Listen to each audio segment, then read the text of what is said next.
Alors bonjour à toutes et à tous. Pour cette dernière interview, nous accueillons Franck Bardol. Concrètement, sur cette journée, sur ce salon, si je dois comparer par rapport à celui de l'année dernière, il y avait zéro interview sur l'IA. Et cette année, aujourd'hui en tout cas, il y a 30% des interviews, 30% qui sont consacrées à l'IA. Donc quoi, elle est en train d'accélérer sur les marchés financiers. Donc Franck, écoute, qui es-tu? Je te laisse te présenter, nous parler de ton parcours.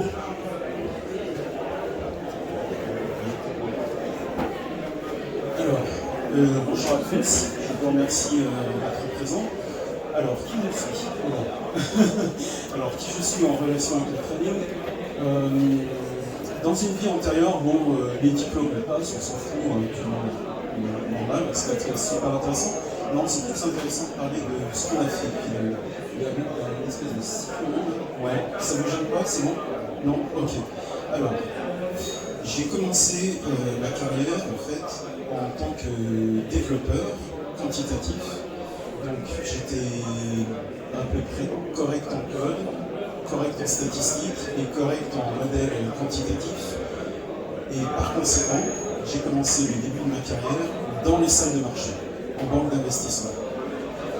Ça, je l'ai fait pendant à peu près une dizaine d'années. D'abord en tant qu'analyste quantitatif. Alors à l'époque, on ne parlait pas du tout d'IA, c'était pas du tout présent. Ce qui était à la mode, c'était plus les... Ça va me lancer. Ce qui était à la mode à l'époque, c'était le calcul stochastique, les modèles complexes de valorisation d'options, ce genre de choses. Moi, j'ai atterri rapidement, et ça a conditionné le restant de ma carrière, j'ai atterri rapidement en salle de marché sur un desk de prop trading. Voilà, prop trading. Donc j'étais en quelque sorte le mec sur le desk, à côté des traders, qui codaient tout ce qu'ils n'avaient pas envie de coder, ou tout ce qu'ils ne pouvaient pas coder. Enfin bref, mon job, c'était toute la partie d'automatiser en fait leur savoir-faire. De ce point de vue-là, ça m'a permis très rapidement de visualiser, de toucher du doigt les limites en fait de toutes les hypothèses que ces mecs-là super brillants, polytechniciens, docteurs en mathématiques, école normale supérieure, enfin bon bref, j'en passais les meilleurs. Donc ça m'a permis de toucher quand même du doigt les limites de leur modèle théorique. Voilà. C'est important pour la suite. Ces modèles théoriques, on va dire, c'était les modèles de la génération antérieure. J'ai fait pas mal de desks, toujours dans le même contexte. Sur chacun des desks, j'ai pu voir, parce que j'y suis resté quand même assez longtemps, j'ai pu voir vraiment à chaque fois les faiblesses, les drawdowns, les nervosités, les journées entières où ça ne marche pas du tout, comme la théorie postulée, et ainsi de suite. Donc, ça m'a permis, en fait, grâce à cela, de m'interroger à la fois sur ma pratique et surtout sur leur pratique à eux, tous ces modèles super théoriques, super mathématiques, de m'interroger sur qu'est-ce qui pourrait aller mieux, qu'est-ce qui pourrait faire qu'on pourrait améliorer en fait toutes ces méthodes d'investissement. Et c'est ce qui m'appelle petit à petit vers l'IA, justement, c'est le sujet.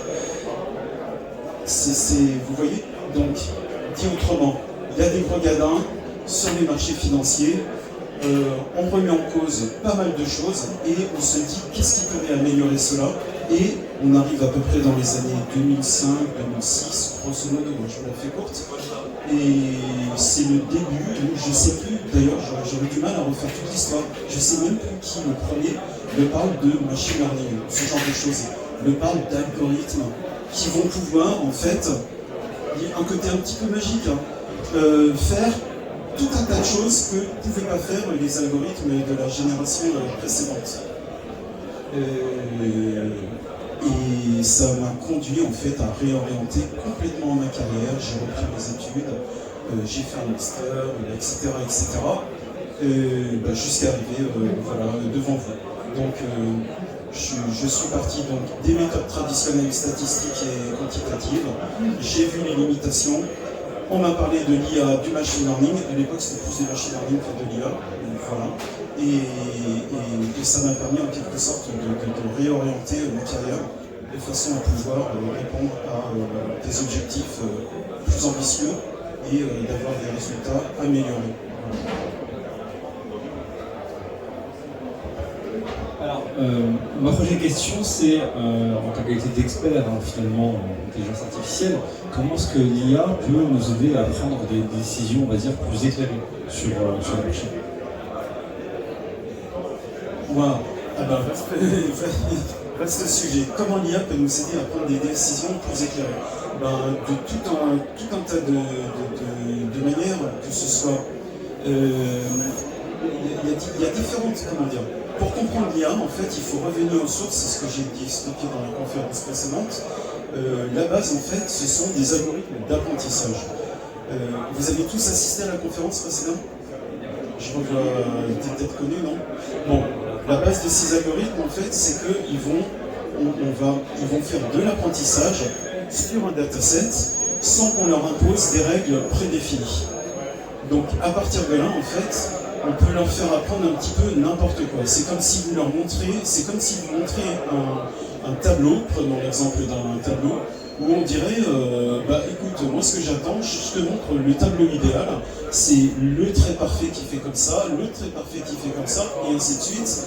Et ensuite, qu'on lui dise, vas-y, essaye de le reproduire. Vous voyez l'idée?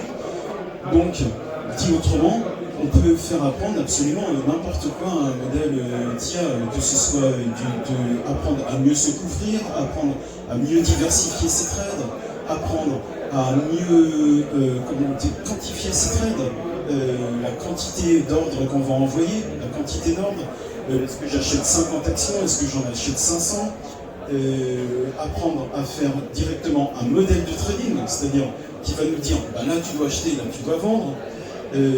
En fait, dans toutes les phases du trading, dans toutes les décisions de trading, on peut insérer de l'IA.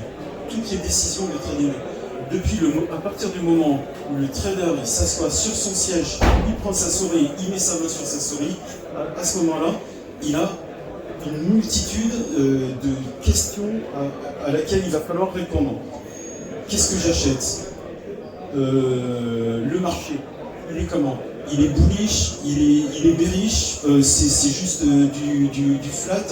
Est-ce qu'il y a de la nervosité? Est-ce qu'au contraire c'est super cool et puis c'est hop là, vogue le navire, etc. etc. Donc il y a tout un tas de questions qui sont données au trader qu'il va falloir répondre afin de pouvoir lancer le trade opportun.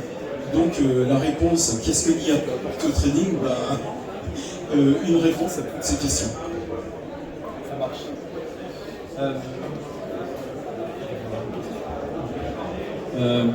Finalement, je ne sais pas si tu connais le fonds de pension aux États-Unis, BlackRock. Donc BlackRock a développé une IA qui s'appelle Aladdin. Je ne sais pas si tu sais cette IA. Et donc, Larry Fink qui a énormément d'argent lors du crash de 2000, il me semble, à peu près un peu plus de 200 millions de dollars. Du coup, il est un petit peu contrarié, il a décidé de créer une IA. Du pourquoi il s'est pris, je ne sais pas. Mais aujourd'hui, elle est systématiquement consultée dans toutes les activités qu'ils prennent. Donc je pense qu'ils ont un petit peu un temps d'avance. Parce que finalement, juste personne est préoccupé. Et finalement, c'est un peu l'explosion en ce moment. Aladdin, ouais. Ok. Alors, question suivante, c'est quels sont les défis, les opportunités finalement qu'offre l'IA?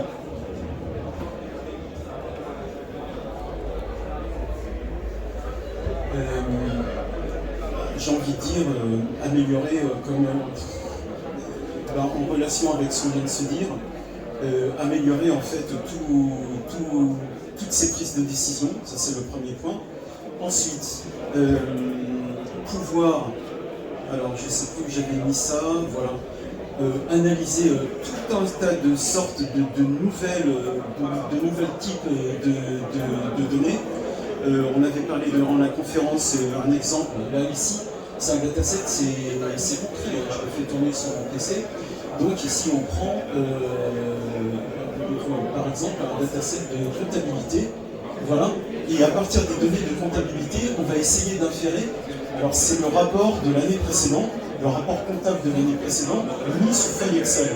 Ce rapport comptable, on va ajouter une dernière colonne qui est, suite à la publication du rapport comptable, quelle a été la variation du prix de l'actif pour toute l'année suivante. Donc dit autrement, ça c'est les données comptables par exemple 2014, et ça c'est la performance boursière de l'action année 2015. Donc pour répondre à la question, qu'est-ce que ça va apporter? Eh bien analyser des données qui à la base, on n'est pas, enfin en ce qui me concerne, moi je ne suis pas expert comptable. La plupart des gens que je connais ne sont pas experts comptables. Et pourtant, avec l'IA, en mettant ça à l'intérieur d'un modèle d'IA, d'accord, il va apprendre à reconnaître l'enchaînement des raisonnements qui permettent, à partir de ces données, de pouvoir prédire est-ce que l'action, vous voyez, c'est comme si on avait donné à la fois la question et la réponse. Tout qui est donné pour une entreprise, chaque ligne, une entreprise, et cette entreprise-là, elle a monté. L'entreprise à côté, ici, elle a baissé, et ainsi de suite. Et d'ailleurs, vous voyez, etc., etc. Ça, ce sont les performances boursières en pourcentage sur l'année suivante, voilà, comme l'intitule de la colonne. Donc, on va pouvoir analyser des datasets qui, auparavant, moi, clairement, sans machine learning, je ne me lancerai même pas là-dedans. Parce que je ne pourrais pas faire un travail sérieux et approfondi. J'ai quelques connaissances de comptabilité, mais je serai très rapidement bloqué. Voilà. Donc avec le machine learning, on va pouvoir aboutir à ce genre et analyser ce genre de choses. Comme je vais montrer dans la conférence, un autre exemple de données qu'on va pouvoir maintenant, on va pouvoir augmenter en quelque sorte son niveau de jeu, si je puis dire, son volume de jeu, comme ils disent les commentateurs en football. Là, ici, par exemple, ici, c'est le rapport sur la fiche Wikipédia de chacune des sociétés du S&P. Et chaque société, vous l'avez ici, list of S&P companies, ok. Chacune de ces sociétés, quand vous cliquez sur toutes les sociétés, les 500 sociétés du S&P, vous avez à peu près un petit rapport d'une dizaine de pages, à 4, qui décrit la société. Et bien pareil, qu'est-ce que l'IA va pouvoir apporter au trader? Et bien, pouvoir analyser ce type de document en PDF, parce que 5 pages multipliées par 500 sociétés, je vous laisse faire le calcul, ça fait un joli paquet de PDF à analyser. Et on obtient une structure qui est très informative, qui fait des regroupements automatiques par proximité sémantique liés à l'analyse de ce rapport, d'accord, la fiche Wikipédia. Il analyse, donc il fait des familles naturelles en quelque sorte de sociétés, d'accord, et ces familles naturelles, il les exhibe sous forme à l'aide de ce graphique, ça c'est le premier point. Et ensuite, il peut me mettre ça, il suffit de quelques lignes, c'est pas un programme non plus, c'est pas la NASA, c'est pas. Je dirais pour faire tout ça, je me suis inspiré d'un blog et d'un compte, et ça fait à peu près, on va dire, une centaine de lignes de code en Python. Voilà.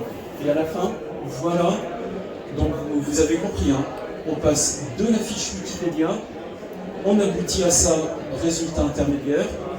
C'était totalement hors de portée auparavant. Cette analyse structurée, à part l'IA, moi je ne connais pas d'autres technologies qui permettent de faire un raisonnement comme ça, structuré et en cascade. Et cerise sur le gâteau, on aboutit à cet arbre qui va vraiment exhiber les similitudes, les proximités entre toutes les sociétés analysées. On va pouvoir en tirer tout un tas de renseignements pour le trading. Dit autrement, l'arête, voilà comment on l'analyse. Plus l'arête est petite et plus les sociétés sont proches d'un point de vue sémantique. C'est pas de la recherche de mots-clés, ça c'était il y a 15 ans. Recherche de mots-clés, ça veut dire que les mêmes mots apparaissent dans les mêmes rapports. Non, Là, on est en train de parler d'une technologie beaucoup plus puissante, où en fait, c'est de la distance sémantique, comme je disais tout à l'heure dans la conférence. Ça signifie quoi? On n'a pas besoin que les mêmes termes figurent dans les mêmes rapports. Par exemple, une industrie qui fait, je sais pas, test pharmaceutique, et puis un autre qui va parler test Covid, ou masque PC, ou test PCR. Même si ce ne sont pas les mots, l'algorithme en question, alors c'est complètement transparent, c'est celui-là, l'algorithme de Hugging Face, il analyse le sens, même s'ils ne font pas les mêmes termes, et c'est ça la puissance de cette technologie, et donc il me donne cet arbre, et on en tire tout un tas de renseignements. Les sociétés proches sur l'arbre, ça signifie qu'on va pouvoir les mettre dans le même portefeuille de trading. Si on fait par exemple des trades en mean reversion, pouvoir faire, vous savez, hein, quand on fait fluctuer deux actifs, j'achète A, je vends B, je suis delta neutre en quelque sorte, je suis market neutral, et je joue en fait sur le fait qu'ils vont constamment osciller. Parce que même s'ils montent, même s'ils baissent, on s'en fout. L'important c'est qu'ils montent et qu'ils baissent de concert. C'est comme deux gamins qui se tiennent par la main. Voilà. Même s'ils sont éloignés, ils sont etc. Et donc on joue sur l'élastique. Voilà. Le truc c'est ça, le trade en mean reversion, mais je suis sûr que vous connaissez pour la plupart. Donc il suffirait de choisir sur l'arbre deux actifs les plus proches possibles. Au hasard 3M et Pfizer. Voilà. Et là on n'a rien indiqué, on lui a rien dit, on lui a pas dit 3M, c'est de la pharma. Et puis attention, Pfizer, ils sont sur le même business. Alors si tu regardes 3M, il faut que tu regardes le Pfizer. Pas du tout, on lui dit rien. Il a fait ses propres conclusions avec, comme je dis, la distance sémantique. Et puis inversement, pour terminer là-dessus, on pourrait se dire on prend le plus éloigné. Alors Nvidia et Moderna, alors là ça Moderna, pareil, le Covid, on en a beaucoup parlé, hein, tout le monde connaît Moderna. Nvidia, pareil, je pense que tout le monde connaît Nvidia. Et bien là, on pourrait se dire, là cette fois, on ne va pas jouer le mean reversion, au contraire, on va prendre un portefeuille le plus diversifié possible, parce que quand Nvidia ne réagit pas du tout aux mêmes informations que Moderna. Vous voyez? Donc en fait, c'est vraiment, parce qu'on pourrait se dire, ouais, mais attends, ton arbre, sympa, mais qu'est-ce que je vais en faire? Et bien en fait, beaucoup de choses, quoi, en fait. Voilà. Voilà. Alors la question suivante, c'est comment est-ce que tu formes les professionnels du trading? Comment tu les prépares à l'arrivée de l'IA? Wow. Alors là, non, là, je forme personne au trading. Non. En fait, je fais du consulting en data science. J'ai fait du consulting, par exemple, pour des family office, des gens qui ont pas mal d'argent et qui traitent en quelque sorte leur propre argent. Je fais du consulting en data science pour l'industrie, pour le service, etc. Mais par contre, je ne fais pas réellement de coaching en trading en disant là, il faut que tu achètes ou là que tu veux. Oui. Pardon, je me suis mal exprimé. Parce que tu les prépares à l'arrivée de l'IA, ces fameux professionnels du trading. C'est eux qui tradent, mais comment est-ce qu'ils vont pouvoir céder de l'IA? Alors, ces professionnels du trading, c'est bien parce qu'ils c'est une bonne question. Ils m'ont fait réfléchir à ma pratique parce qu'en fait, ils m'ont indiqué la chose suivante. Les gens qui m'avaient contacté en l'occurrence, un family office, et ce family office, en fait, ce qu'ils souhaitaient, c'était conserver leur propre méthode de trading. Donc, dit autrement, vous êtes par exemple trader technical, ou trader, je sais pas, chartiste. Vous cherchez les têtes et épaules. Ils n'ont pas envie de quelqu'un qui arrive en leur disant maintenant tu vas faire du MACD, tu fais des têtes et épaules, tu fais du MACD, et vice versa. Dit autrement, ils avaient leur propre style. Ça, c'était le premier point.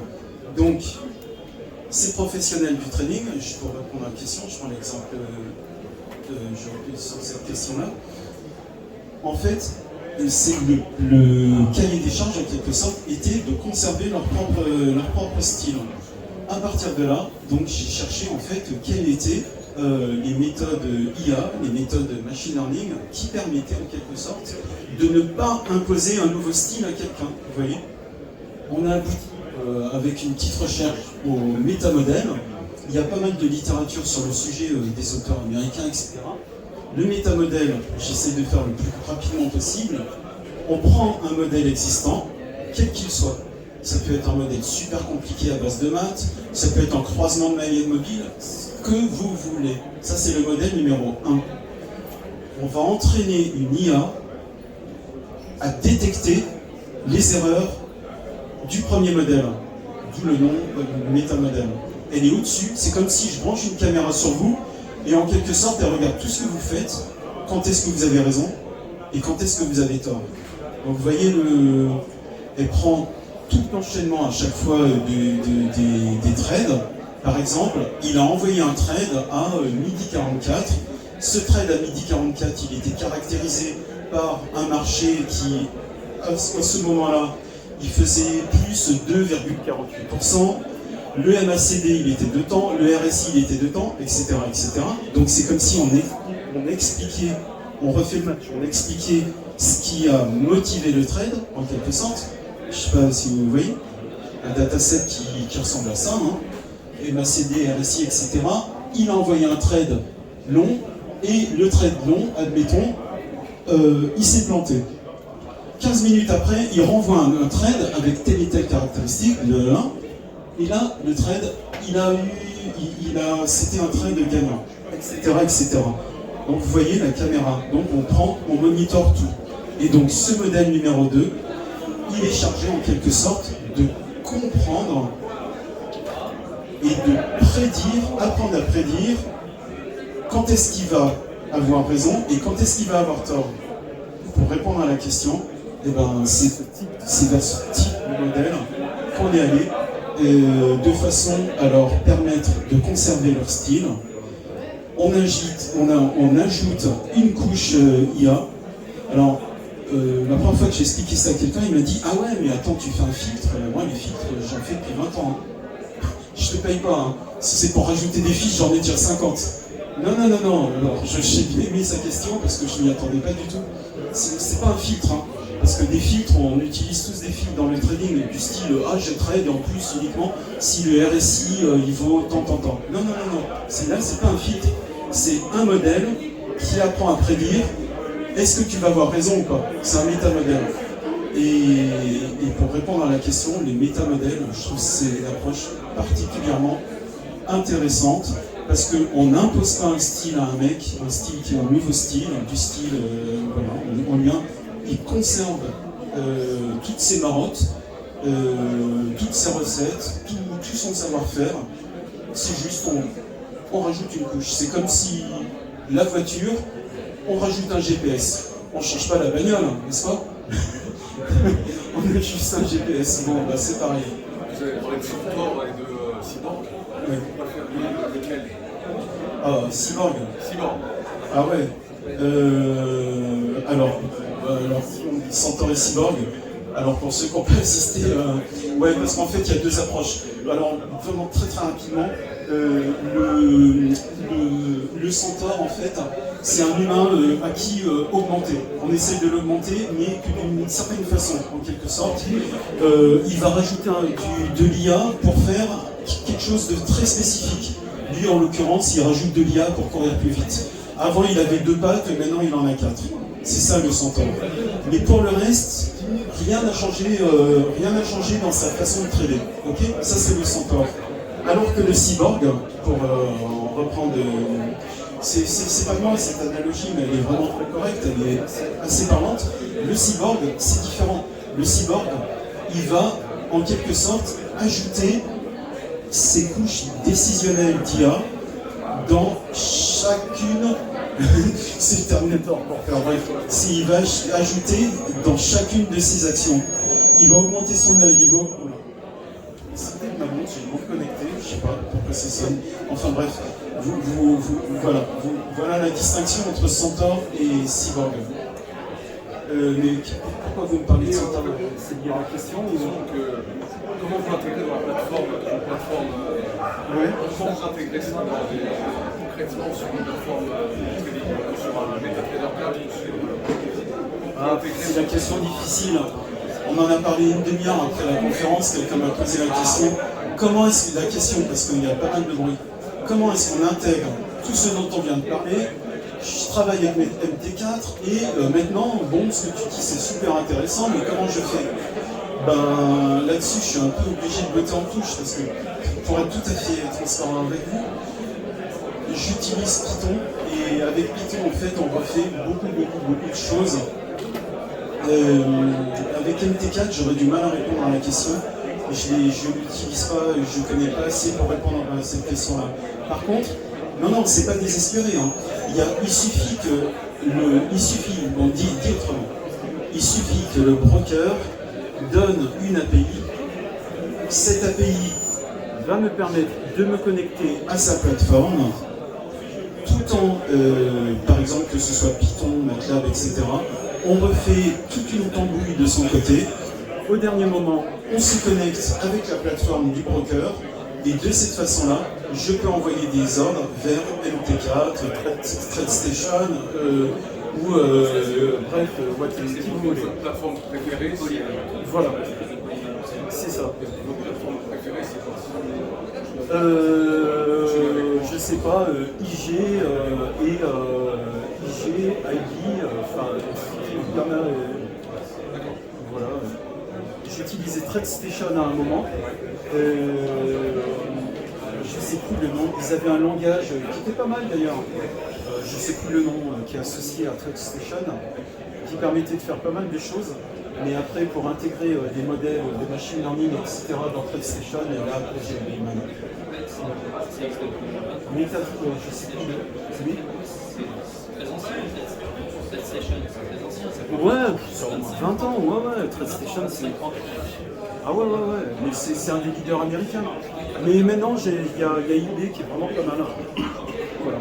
Alors, encore quelques questions, on a encore 6 minutes devant toi.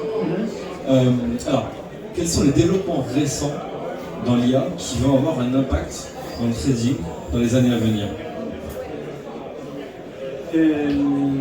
Alors, un vrai impact. D'ailleurs, j'ai même pas eu le temps de mettre sur le slide.